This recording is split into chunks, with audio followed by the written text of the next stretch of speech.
So good afternoon and welcome everyone. Welcome to our Right as Rain and UW Medicine webinar series. Let's talk about today's topic is on sleep.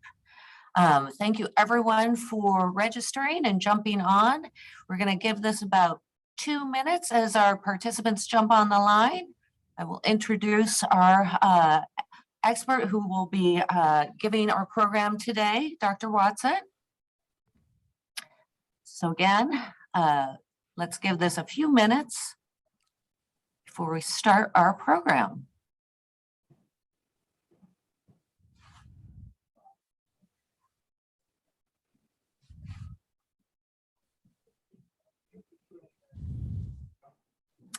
And so again, I'm going to welcome everyone to today's program brought to you by UW Medicine and our Right as Rain team here. Today's webinar is on Let's Talk About Sleep. My name is Dawn White. I'm the Senior Director of Marketing here at UW Medicine, and I'm very proud to introduce one of our experts, Dr. Nathaniel Watson, who is the director of our Harborview Sleep Clinic, as well as a co-director of the UW Medicine Sleep Center. Today, he will be giving a discussion about, as you can see on our screen, sleep science. And before I turn it over to our expert, I just want to say to everyone, this is a live webinar. We are recording this. If you have any questions during our program today, please submit them through the Q&A button that is at the bottom of your screen. We will be Dr. Watson will walk us through his presentation and conversation, and then take questions at the end of our program. So I want to say thank you to everyone for submitting your questions and joining us today. And without further ado, I am going to hand this off to you, Dr. Watson. Well, thank you very much, Dawn, for the introduction, and I really appreciate the Right as Rain webinar series for giving me the opportunity to speak to the group today. And, you know, we all spend a third of our lives sleeping. It's obviously important. It's something we all share in common, and there's usually a lot of interest in this topic. So today, I'm going to walk you through some highlights of what I consider to be Sleep Science 101. I hope that this is informative and educational for you. There's going to be plenty of opportunity for questions at the end, so I'll look forward to that part of our time together.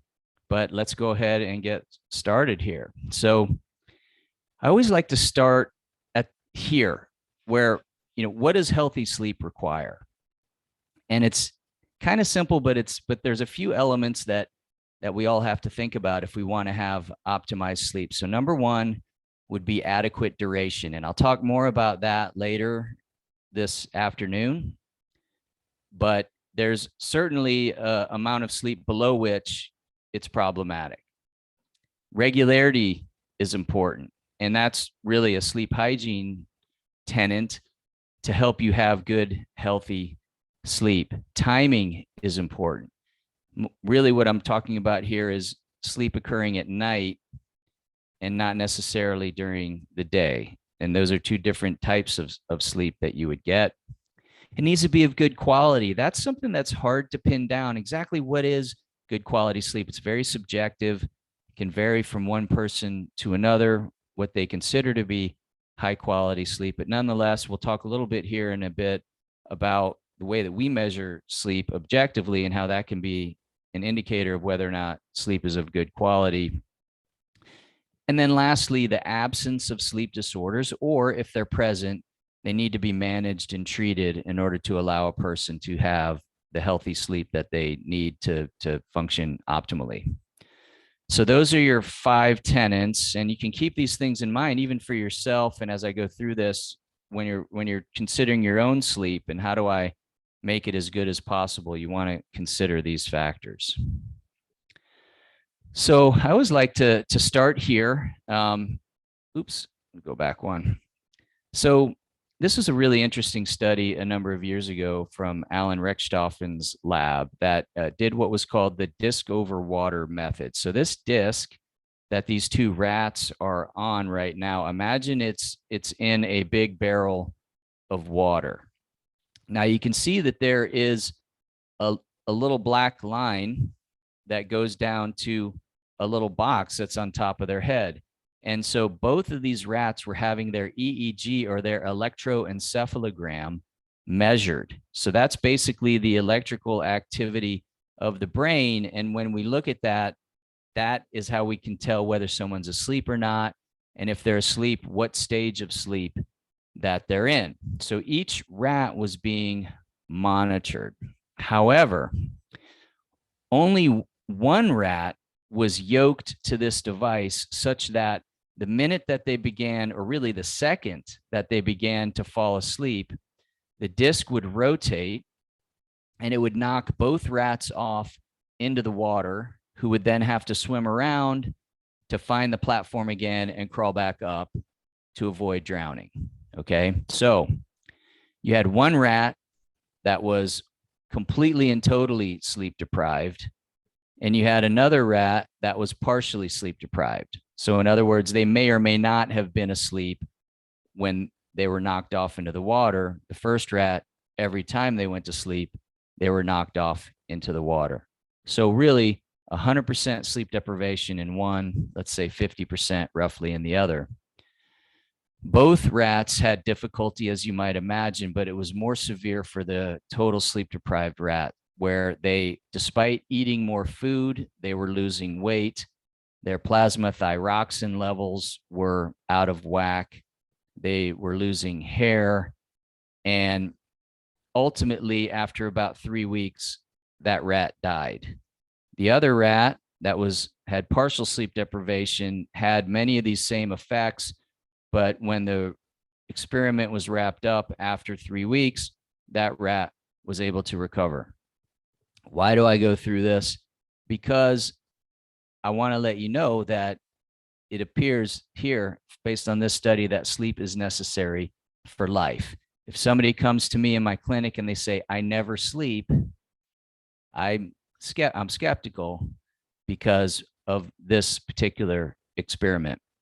And so it really highlights the obvious importance of sleep. Again, we spend a third of our life doing it. If you remove it completely, it's going to have dire effects on your health and well-being. So we do have a number of different stages of sleep that we talk about when we deal with our patients, or when we measure sleep, and that is shown here. So you can see, basically, again, we're measuring the electroencephalogram, the electrical potentials that are generated by the brain that we can pick up by electrodes placed on the scalp. And here you can see the various areas that we place them: frontally, in the central areas, and occipitally. We're also put leads outside the eyes to measure eye movement, which is associated with rapid eye movement sleep, or REM sleep. And then we also measure muscular tone at the chin, because muscle tone drops out in REM sleep. So if we want to think about the totality of your night of sleep, you're going to spend some time in non-REM sleep, and you're going to spend some time in REM sleep. Non-REM sleep is divided into 3 stages: N1, N2, and N3. N1 is where you enter sleep. You're going to spend maybe 5 to 8% of your night in that lighter sleep stage. And you can see that here, the EEG is a low voltage mixed frequency EEG. There's no eye movements going on, and the chin tone is fairly high. Then you're going to move into stage N2 here, where you have these things called 14 hertz sleep spindles that emanate from the thalamus. And then you have these K complexes. So these are characteristics of stage N2. You can see muscular tone at the chin is fairly high, and you're not having rapid eye movements. And then stage N3, which is possibly or probably the most important sleep stage, where you have these high voltage delta waves that have to be 75 microvolts or higher.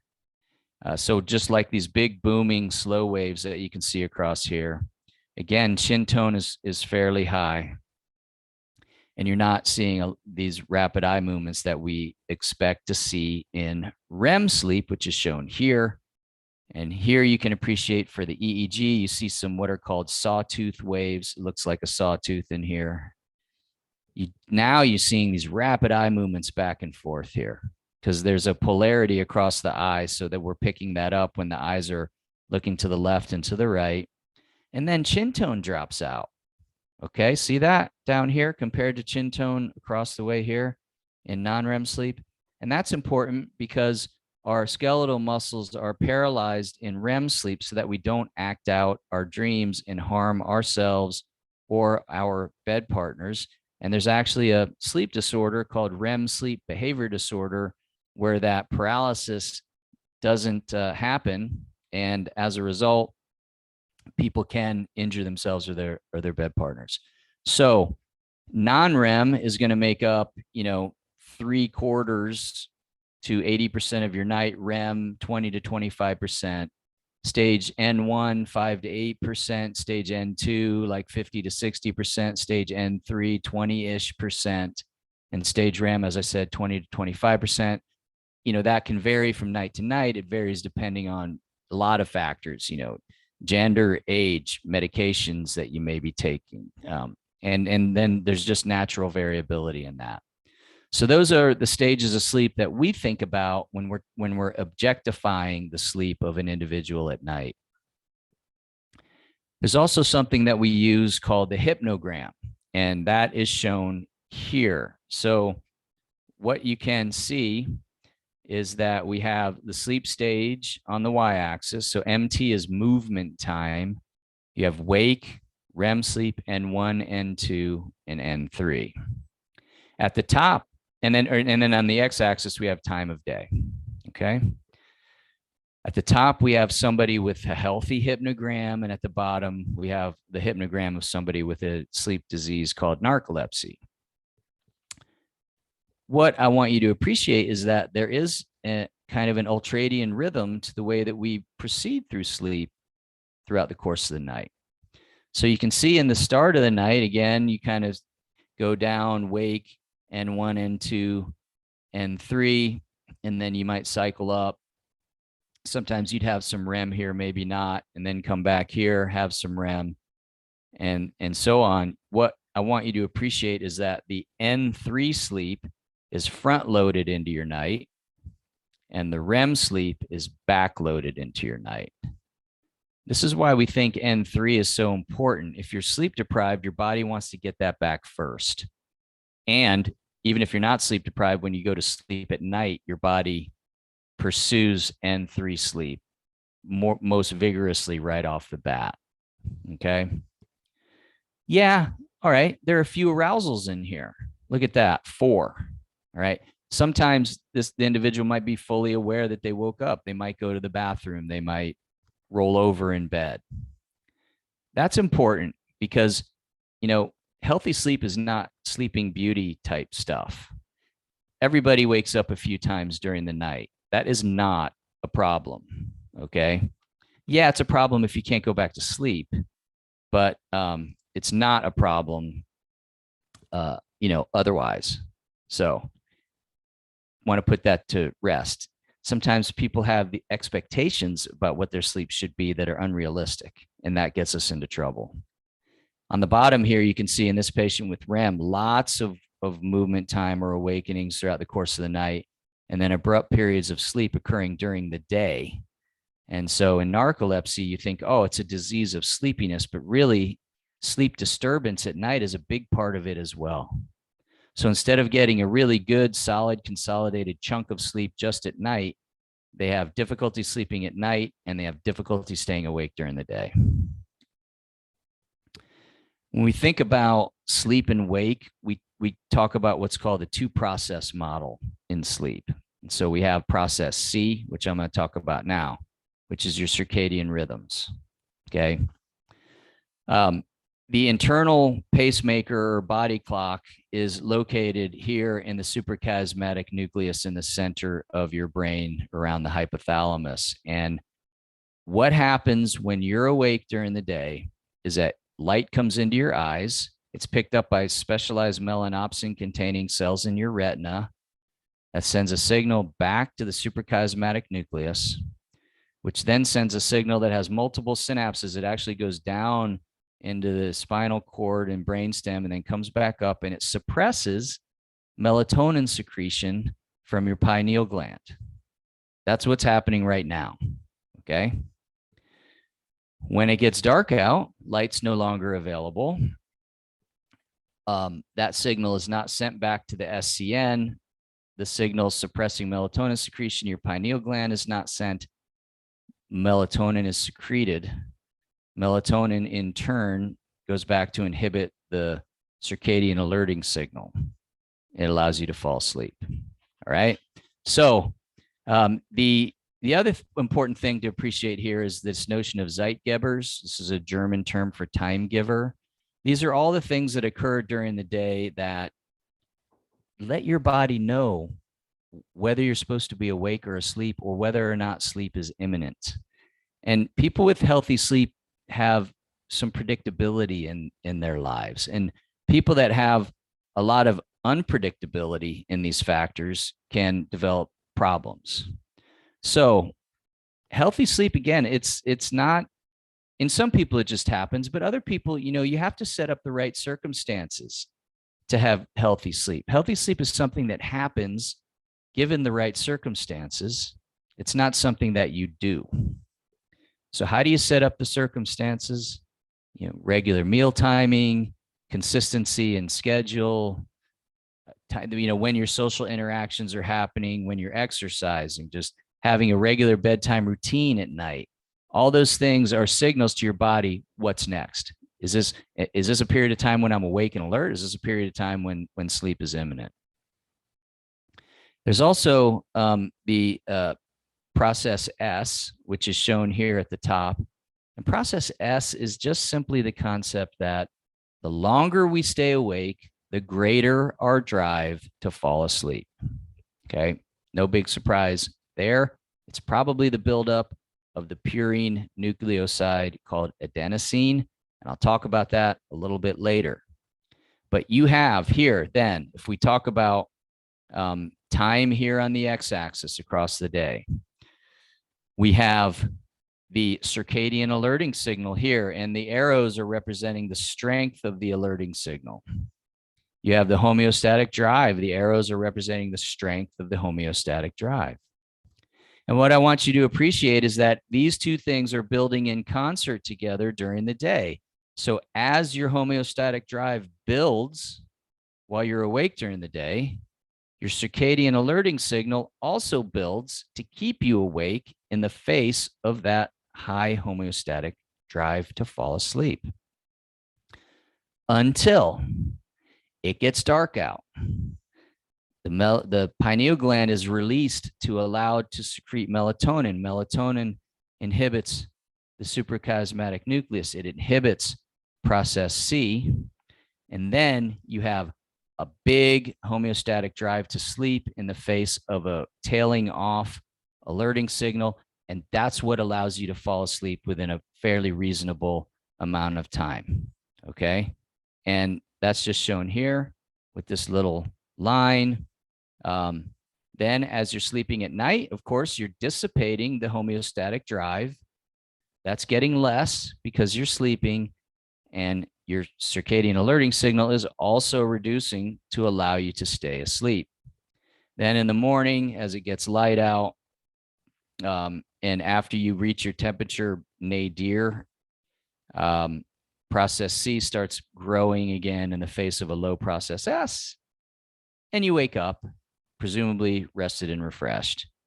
Here, what you can see is, yeah, there's a little bit of a dip in the circadian alerting signal around 3 p.m., right around now. This is probably when you've noticed the line is longest at your local coffee shop. This is also when some cultures would take a siesta. This isn't would be an optimal time to take a nap. The point is that there is a little bit of a dip in the circadian alerting signal in the afternoon. So if you feel a little bit sleepy around 2 or 3 in the afternoon, that's a natural process. Okay. I want to talk for a minute about Baron Constantin von Economo, who was a Viennese neurologist in the 1917-1918 period of time when he described encephalitis lethargica, which was a viral encephalitis that was attacking certain areas of the brain around the brain stem, the hypothalamus, and the midbrain. And he would do post-mortem exams on people that would die from this disease and find substantial damage in these areas. And some areas were associated with patients that had substantial difficulty falling and staying asleep before they died, and other areas showed substantial difficulty staying awake before they died. And so he was able to describe the neuroanatomy of sleep and wake with reasonable accuracy 100 years ago. I'm going to spend a little bit of time on this. This is kind of complex, and I talk about this to medical students. So you have to forgive me if this is going a little too far, but I just did want to make some general points here. This is a sagittal section of the brain stem. So there's the pons, the medulla. This is the cerebellum, the thalamus, and going up to the cerebral cortex. In the awake brain, you have multiple different areas that are fired up and active. All right. You have the acetylcholinergic, lateral dorsal tegmental nuclei, and pedunculopontine tegmental nuclei. And then you have all these monoaminergic signals. So the locus ceruleus has norepinephrine, parabrachial nucleus, glutamate, preceruleus area, glutamate, dorsal raphe is serotonin, ventral periaqueductal gray, dopamine, and tuberomammillary nucleus is histamine.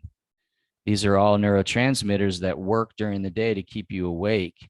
And then you have the dorsolateral hypothalamus, where a neuropeptide called orexin kind of orchestrates the whole thing in order for us to be awake during the day. So this is what's going on in your brain right now. All of these different areas of your brainstem are fired up, and orexin is stimulating that to keep you awake.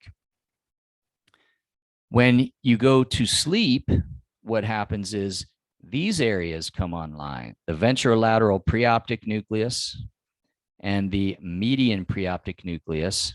And these are GABA sleep promoting systems. The MNPO is probably, this is where that buildup of adenosine is stimulating the MNPO to turn on this sleepiness signal or this homeostatic drive to sleep. And then these areas in turn go back and block these areas that subserve wakefulness. Okay.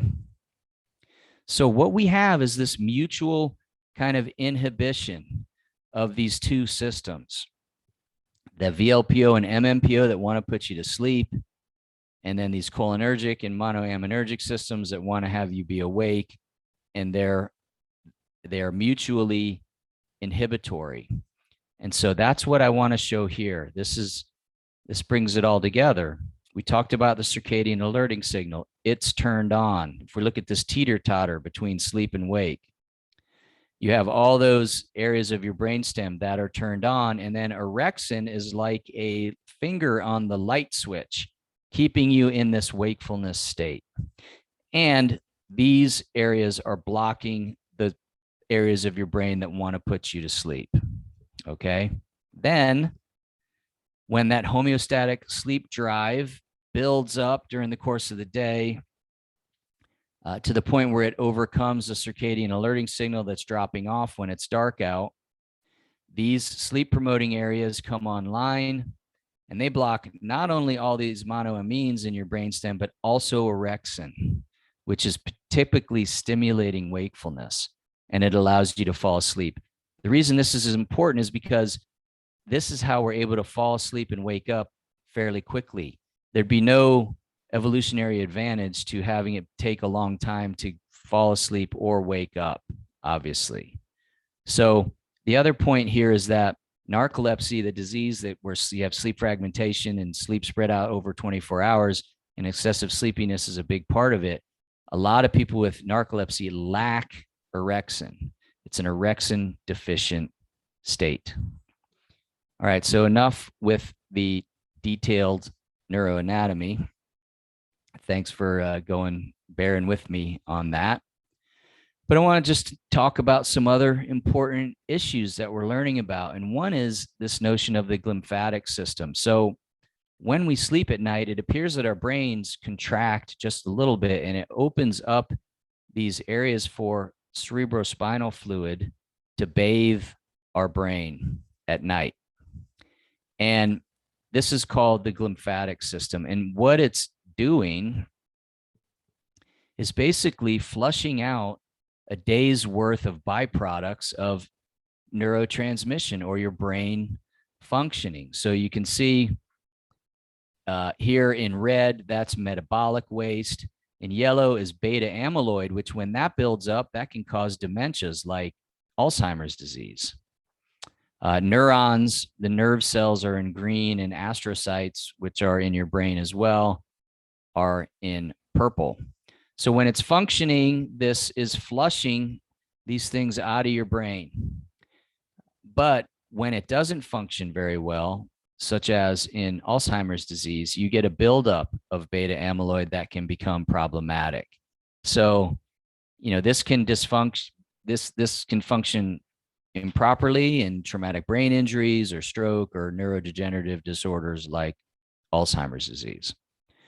So we're beginning to understand, again, like why do we sleep? What's the importance of it to help us with memory and cognition and things? Well, it appears to be important to help us kind of take out the trash from the brain after being awake all day long.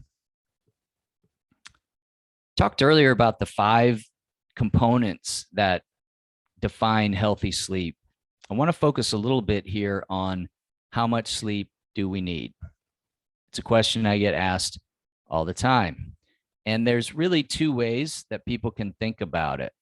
If we have habitual hours of sleep here on the x-axis, and then the odds of incident disease or weight gain on the y-axis.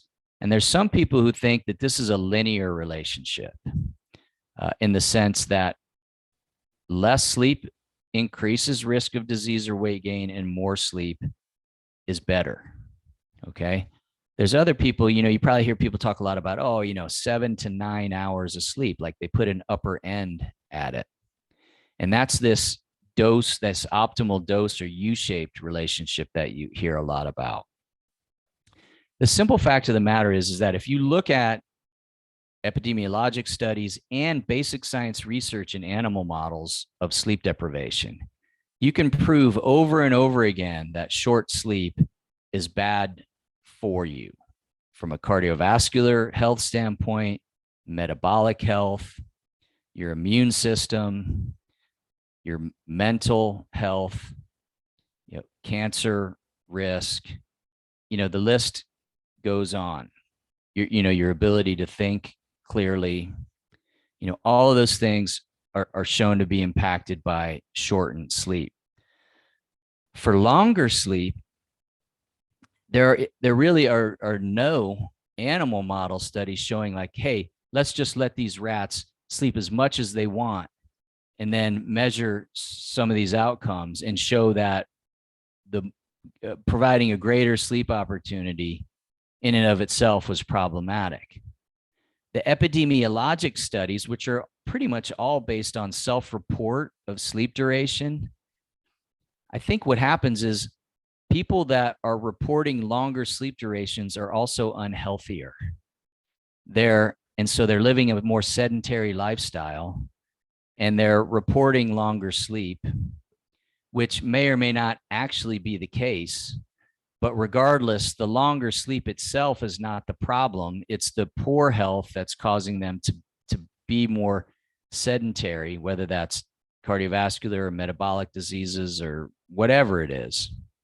That's my belief. And so I don't think about an upper limit for sleep because you may be recovering from illness, so you may need to sleep longer.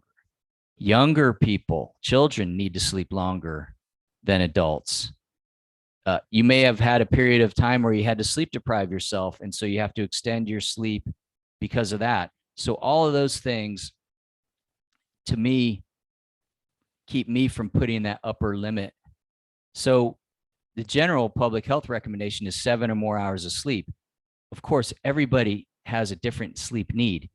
It'd be perfectly normal for somebody to need 9 hours of sleep at night or 9.5 hours.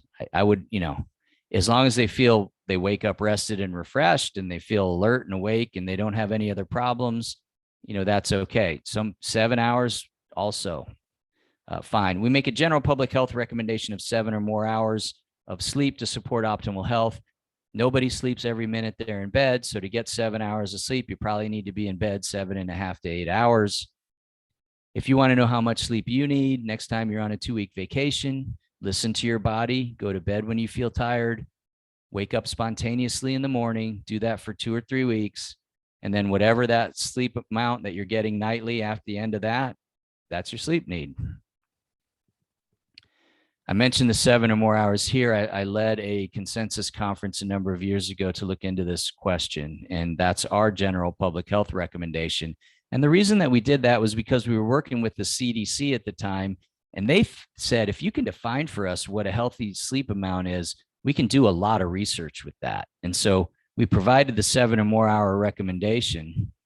And then here you can see, this is the behavioral risk factor work that looks at those individuals that were getting the percent that were getting the recommended 7 or more hours. You can see the areas in white were the areas that were not getting the recommended amount of sleep, or a lower percentage were.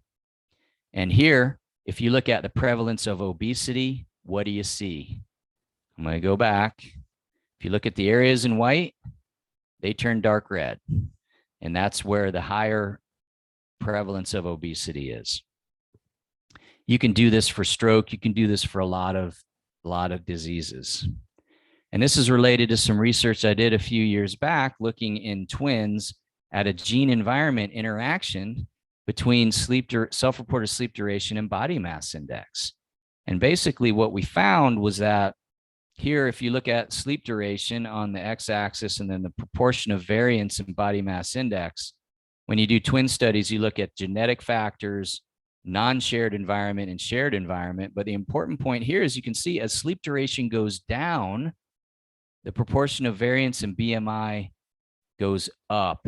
And so this is a quasi-causal study showing that the shorter you sleep appears to turn on genetic pathways that want to make you gain weight.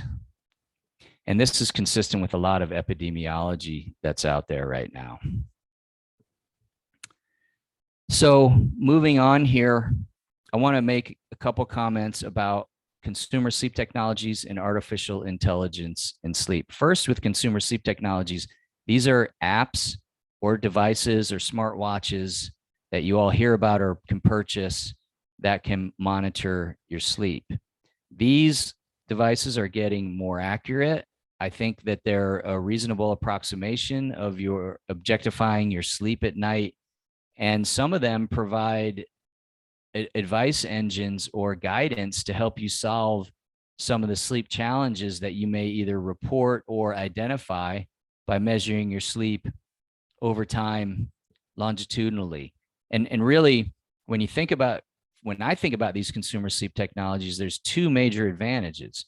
And one is that instead of monitoring sleep for one night in a strange sleep environment like the sleep lab, where we hook people up to all this equipment, we can monitor it longitudinally for weeks, months, even years in the patient's typical or the person's typical home environment.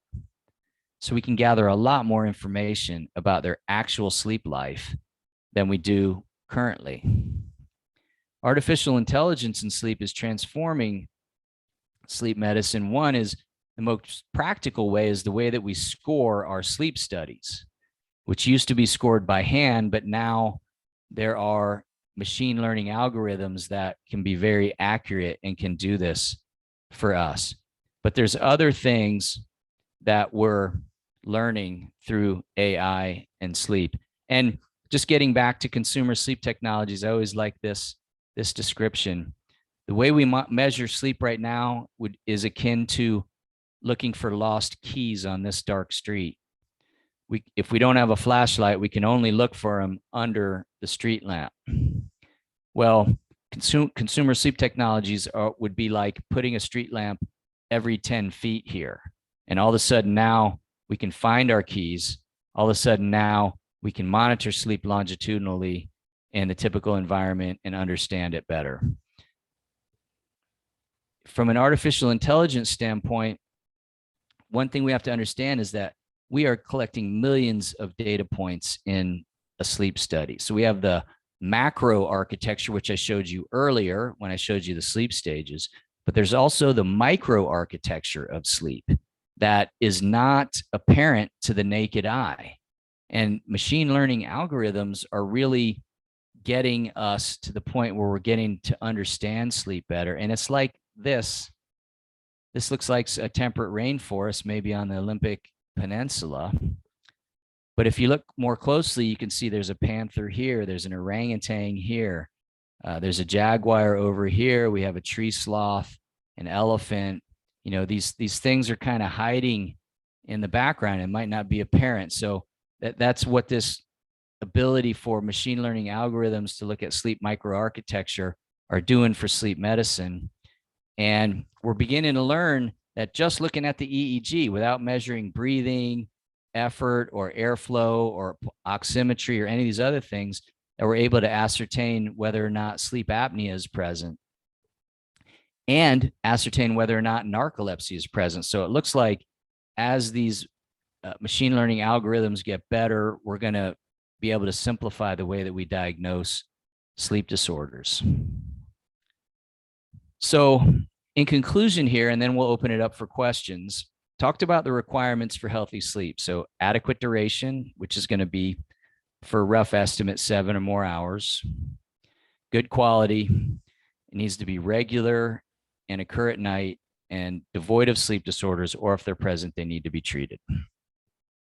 Talked about Rex Stoffin's classic animal study, essentially showing in rats or in mammals, sleep is necessary for life. Talked about the sleep stages. You have non-REM sleep, REM sleep. Within non-REM, you have N1, N2, and N3. Talked about how sleep unfolds over the course of the night, this hypnogram, and what a healthy hypnogram would look like compared to an unhealthy hypnogram. Talked about what we refer to as the 2-process model of sleep. So process C is that circadian alerting signal. It's the light that suppresses melatonin secretion that keeps you awake during the day. And process S, that's likely buildup of the purine nucleoside adenosine that ultimately turns on the ventrolateral preoptic nucleus to then blockade some of the awakefulness signals in your brainstem in order to allow you to sleep. Went into some nitty-gritty about sleep neurobiology and really this notion of a flip-flop switch and how the neuropeptide orexin is key, and that's actually deficient in people with a sleep disease called narcolepsy. Touched on the glymphatic system and how this is a way that the brain, quote unquote, takes the garbage out at night, and how we're learning that that's important to optimal and normalized brain function. And then went into sleep duration, how much isn't too much, what happens if there's too little, and kind of explain to you how to figure out what your sleep duration need is. Look, if you're getting healthy sleep, you should be able to remain awake and alert throughout the course of the day without need of caffeine or other stimulants. So if you're struggling, the most common cause would be sleep deprivation. So by far, the most common cause of sleepiness in our society is sleep deprivation. Okay. And even if you're only getting, 10 or 15 minutes less sleep than you need on a nightly basis, you can build up a sleep debt that can weigh on you. Now, that being said, there is a natural dip in your circadian level of alertness around 2 or 3 in the afternoon. So if you feel a little bit drowsy, then that's not necessarily indicating that there's a problem. And then we looked to the future. We talked about the advantages of consumer sleep technologies and how they're reasonably accurate, and they're becoming a more important part of the way we ascertain sleep as a society. And then artificial intelligence and how the ability to look deeper into the current sleep studies that we're getting, in particular the EEG, is quite beneficial to potentially making easier, simpler pathway to diagnoses of sleep disorders. So that's it as far as my talk is concerned. And it looks like we have about, 15, 20 minutes for questions. So I'll just go ahead and open it up for questions. And thanks for your attention. Dr. Watson, thank you so much. I think I'm having technical issues, so I'm looking a little bit weird on the screen, so I apologize to everyone. Sorry. There we go. We had quite a few questions that came in, and some of them were around specific categories. So I just wanted to tease this up and maybe have a little bit more conversation. There were a lot of questions that came in around waking up at night and not being able to get back to sleep. And could you speak a little bit about some of the recommendations that you give to people on how to get back to sleep, and are there any remedies or recommendations that you might have? Yeah, thanks for that, Dawn. Yeah. First of all, don't panic, okay? Waking up at night is normal. Yeah. So next time you wake up, okay, this is normal. People do this. This is a part of a normal night's sleep. We can't have an expectation that we all have this kind of like Sleeping Beauty sleep where our head gently lays on the pillow and then our eyes open 8 hours or whatever later and everything's all good. So don't panic. Make yourself more comfortable, roll over, relax. Look, sleep is a time when the demands of your day-to-day life are gone. It's your own personal time.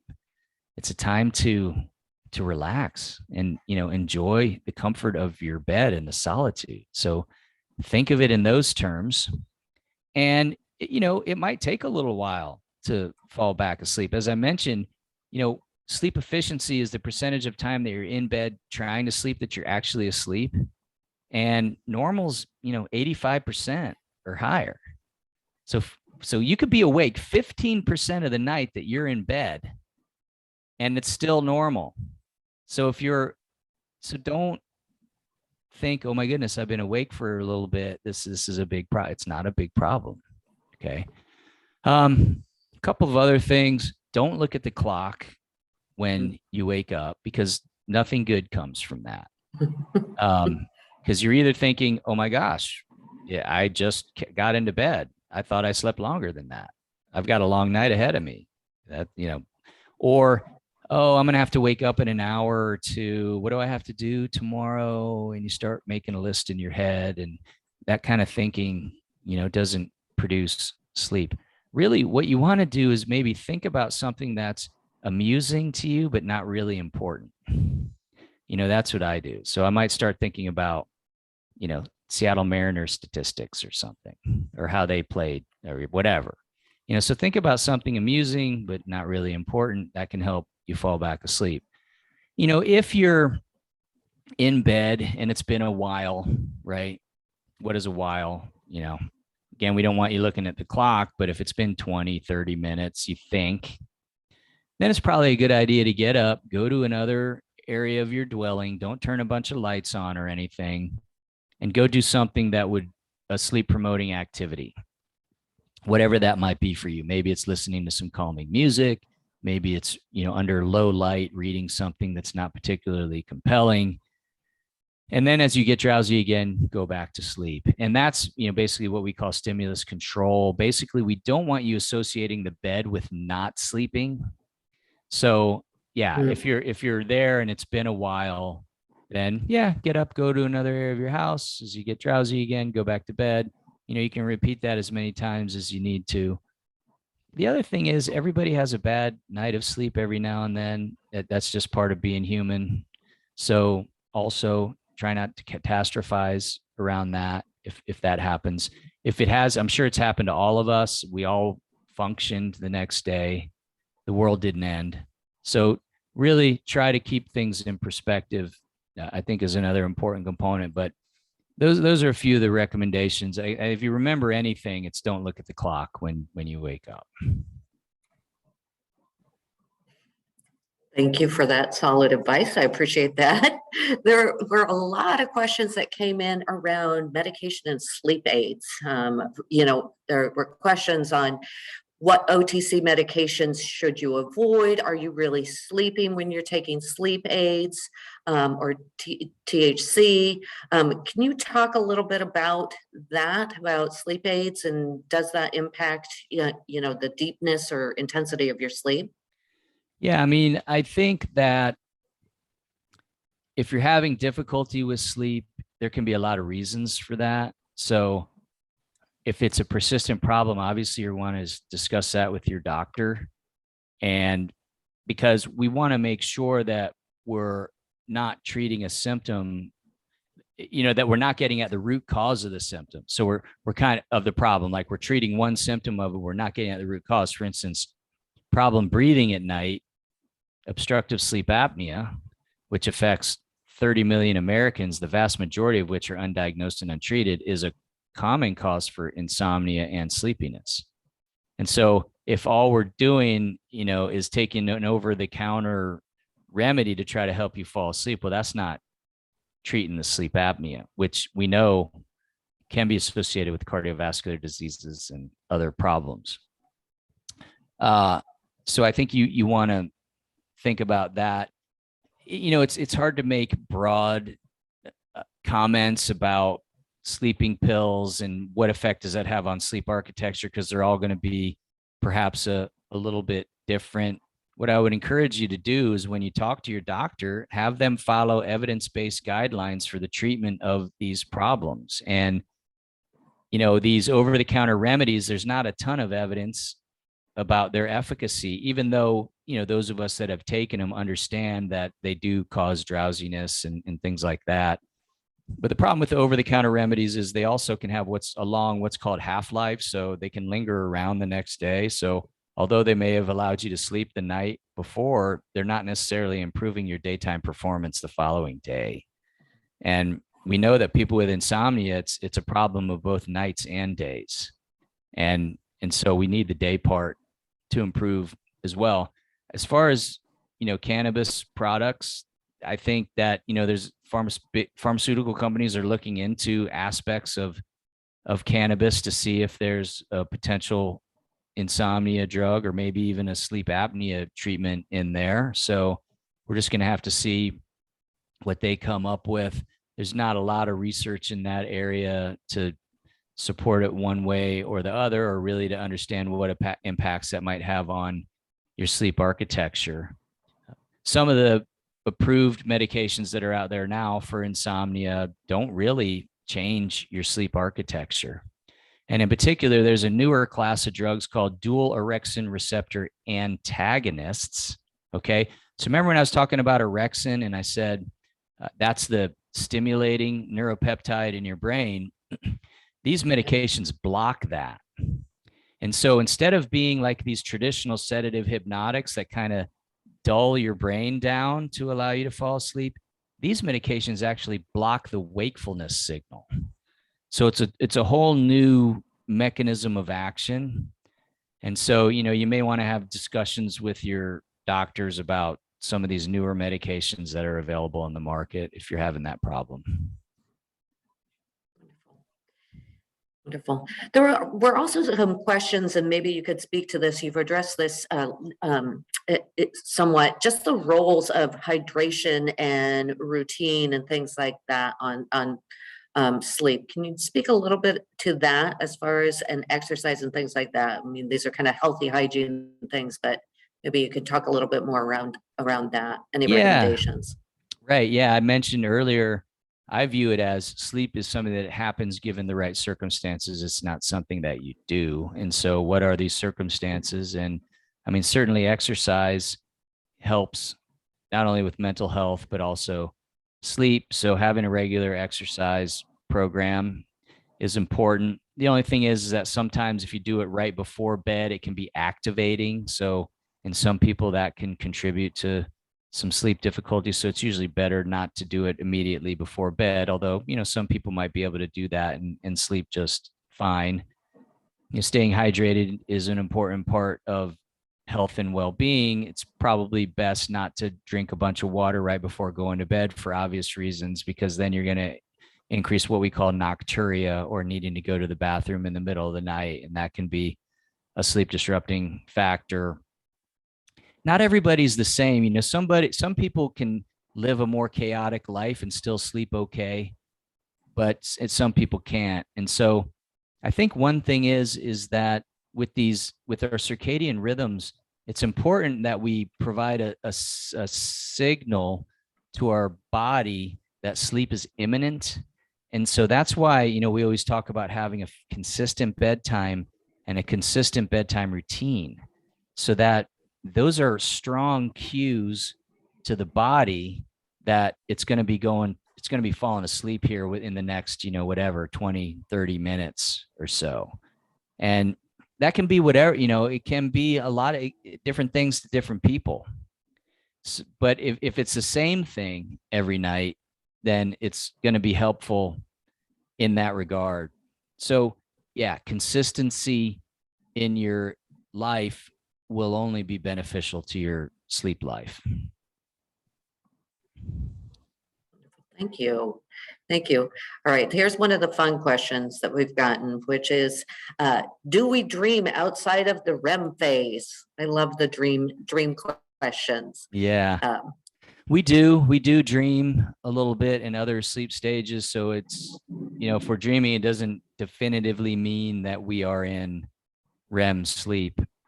So that's why, maybe you'll think you had a dream like right as you were falling asleep, but you're thinking, gosh, I don't think I was in dream. Some people say, oh yeah, I fall asleep. I go into dreaming sleep right away because I dream early. And it's like, well, that's not necessarily the case, because typically REM sleep wouldn't emerge until about 70 to 90 minutes in your sleep period. And in fact, if you go into REM sleep very quickly, that's another sign. That's something we see in people with narcolepsy. So yeah, you can dream in other sleep stages. Okay, thank you. We had some few questions around technology. And one of the questions that came in earlier was, on light blocking glasses and screen protectors. Do they help you kind of your eyes rest and you with people getting back to sleep? Can you talk a little bit about that, or share thoughts on any of the technologies that are out there that might help you, have sounder sleep or restfulness? Yeah, absolutely. So when I was talking about the light stimulating those melanopsin containing cells in the retina, and it's really the blue wavelengths of light that are most stimulating. Okay. So that's why we talk about limiting those. And so that's why blue light blocking glasses can be helpful. There are settings on most smartphones where you can have them block blue wavelengths every night at a certain time. So your screen gets kind of more yellowy when you do that. So you can there's a setting for that. And I think in some of the laptop software, there's a setting. Of course, there are filters that you can put on top of it as well. Mm-hmm. So the thing about it is, it's interesting. I mean, an alarm clock was the first piece of technology to enter the bedroom. And you could argue that it's been downhill ever since. From a purist perspective, we always talk about get the technology out of the bedroom, get the TV out of the bedroom, get the laptop, get the phone, get everything out of the bedroom, because we don't want you associating the bed and the bedroom with not sleeping. Some people can work in bed and watch TV in bed and sleep just fine, but some people can't, and that contributes to their problem. So getting the technology out. However, now we're in this stage where we have all these consumer sleep technologies where we're kind of saying, all right, now some of these are maybe okay to bring back into the bedroom, whether that's an app that you're using or a watch or something you're putting under the mattress or whatever, in order to objectify your sleep, help you understand your sleep better, so that you can take steps to improve it. If you can measure it, you can manage it. If you can measure your sleep, you can manage it. And so these devices can help with the quantified self and help people understand how their sleep is. So I think, yeah, that's kind of a little bit of a long answer, but we like technology out of the bedroom, but now we're beginning to say, well, some of these consumer sleep tech is okay. Oh, thank you for that. I'm gonna tease up one last question. We didn't have a chance to get to all of the questions that came in. And so there were a lot of questions around actually women and kind of impacts of hormonal changes throughout the ages, I will say.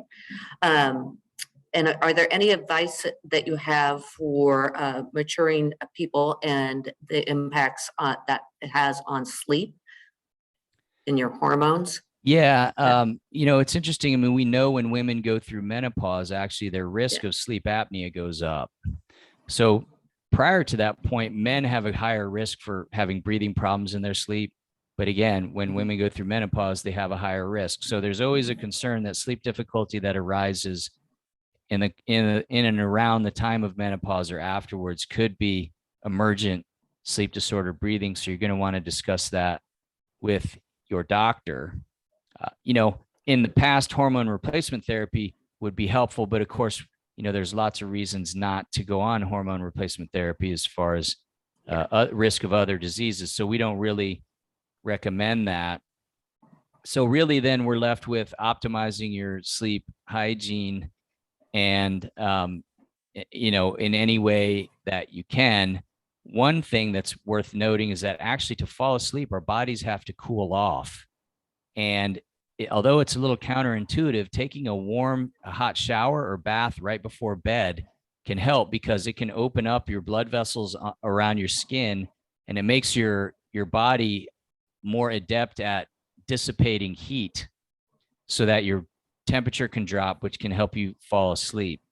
So that's one little piece of advice and little remedy that some people can use. If the sleep disturbance around menopause continues to become problematic, then that would be a discussion for you and your doctor. And then you could look at potentially some medications that may help with that, help you fall asleep and stay asleep. Wonderful. Dr. Watson, thank you so much for today's presentation, all of this information, your expertise and knowledge. We greatly appreciate it. Thank you to everyone who joined today in this webinar series. We appreciate all the questions that came in. This is being recorded, as we said, and we're going to be pushing this recording back out to you in a few days. So if you missed part of this, you'll have a recording. Again, thank you to everyone. This is part of a webinar series that's produced by UW Medicine and our Right is Rain publication. Our next series is coming up at the end of May. Next topic is going to be perimenopause. So if that is of interest, please join us, and we'll push that out in an email to everyone. Again, Dr. Watson, thank you. Thank you for your time and your expertise. And we will talk to everyone hopefully again. All right. Bye, everyone. Have a great day. Take care.